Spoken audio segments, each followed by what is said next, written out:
여러분, 구약 시대, 신약 시대 당시에는 이스라엘 사람들에게 제사장 제도가 있었습니다.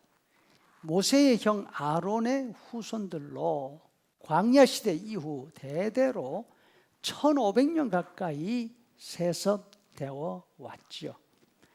대제사장이 하는 역할은 대리인입니다. 먼저 사람들에게는 하나님의 대리인이었습니다. 하나님의 대리인으로서 하나님을 대신해서 축복을 선포했습니다.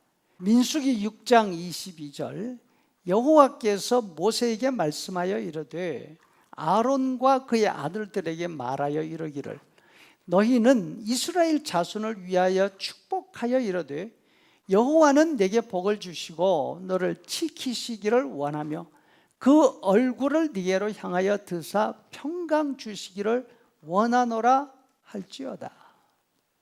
다음으로 하나님께는 이스라엘 사람들의 대리인이었습니다. 레위기 4장 26절, 이같이 제사장이 그 범한 죄에 대하여 그를 위하여 속죄한즉 그가 사함을 얻으리라. 사람이 죄를 지으면 수염소 한 마리를 가지고 성전으로 갑니다. 제사장이 그 염소를 죽여서 위에서 하나님 앞에 제사를 드리면 사람의 죄가 용서되지요. 이처럼 대제사장은 이스라엘 사람들의 삶에 관한 두 가지 핵심적인 역할을 감당했습니다. 하나님의 보호와 하나님의 은혜, 이 두 가지였습니다. 하나님의 보호와 은혜 없이 살 사람 없지 않습니까? 하나님의 은혜를 선포할 수 있는 사람이 제사장이었습니다. 또 죄를 지은 사람을 반드시 벌을 받아야 합니다. 죄의 책임을 벗어나게 해줄 수 있는 사람이 제사장이었습니다. 죄를 없애주는 대제사장의 역할은 그저 상징에만 머물지 않았습니다. 실제적인 효과를 나타내기도 했습니다. 사람이 저지르는 죄 가운데 가장 큰 범죄는 사람을 죽이는 살인죄입니다. 출애굽기 21장 12절에 사람을 쳐 죽인 자는 반드시 죽일 것이라. 그런데 살인을 했더라도 죽음을 면하는 경우가 있습니다.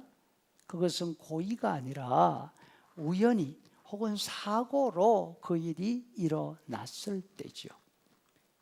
이 경우에도 아무런 죄가 없는 무죄가 되는 것은 아닙니다. 죄를 지은 사람은 고향을 떠나서 평생 도피성이라고 하는 제사장 마을에 가서 살아야 했습니다. 그곳을 벗어나면 원한을 가진 사람이 쫓아와서 죽여도 할 말이 없습니다. 이렇게 보면 도피성에 들어간 사람은 죽음에서는 면했지만 창살 없는 감옥이지요. 사람을 죽인 데 대한 형벌에서 완전히 벗어날 수 없었습니다. 하지만 그곳을 벗어나 고향으로 돌아가도 죽임을 당하지 않는 길이 있었습니다. 그것은 대제사장이 죽는 일입니다. 사고가 일어난 당시 대제사장이 어떤 이유로든 세상을 떠나면 도피성에 피해 있던 모든 사람들이 그 죄가에서 벗어나게 됩니다. 무슨 뜻입니까? 대제사장의 죽음은 그냥 한 사람의 죽음이 아니라 사람들의 죄를 대신 걸머지는 대속의 죽음이지요. 이처럼 중요한 제사장이지만 치명적인 약점이 있었습니다. 대제사장도 사람이라는 점입니다. 사람이기 때문에 하나님과 사람들의 대리인이 될 수 있었지만 동시에 같은 사람이기 때문에 두 가지 약점을 가지고 있습니다. 첫째는 그 대제사장이 죽는다는 사실입니다. 그 사람이 죽을 때마다 새로운 사람을 세워야 했습니다. 둘째는 대제사장도 자신이 잘못을 저지른다는 것입니다. 근본적으로 보면 대제사장은 자신의 약함과 자신의 죄 때문에 죽습니다. 그러면서 누구를 대신해서 죽는다는 말입니까? 세상 사는 모든 사람은 비록 대제사장이라 할지라도 자기 죄 때문에 죽습니다. 그래서 사람 대제사장 가지고는 부족합니다. 이보다 더 큰 제사장이 필요하지요. 히브리서는 바로 이 점을 말씀하고 있습니다. 그분이 누구십니까? 바로 우리 예수님이십니다. 14절에 그러므로 우리에게 큰 대제사장이 계시니 승천하시니 곧 하나님의 아들 예수시라. 우리가 믿는 도리를 굳게 잡을지어다.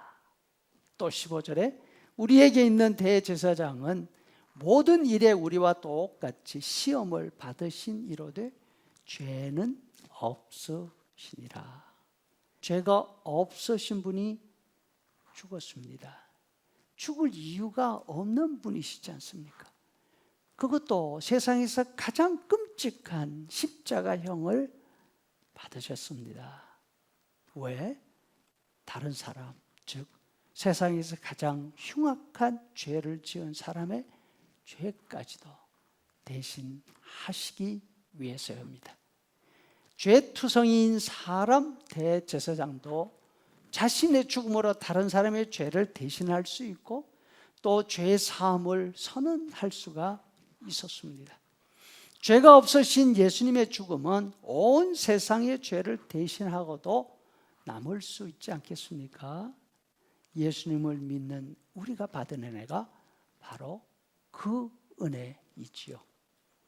그래서 16절에 그러므로 우리는 긍휼하심을 받고 때를 따라 돕는 은혜를 얻기 위하여 은혜의 보좌 앞에 담대히 나아갈 것이니라. 아멘.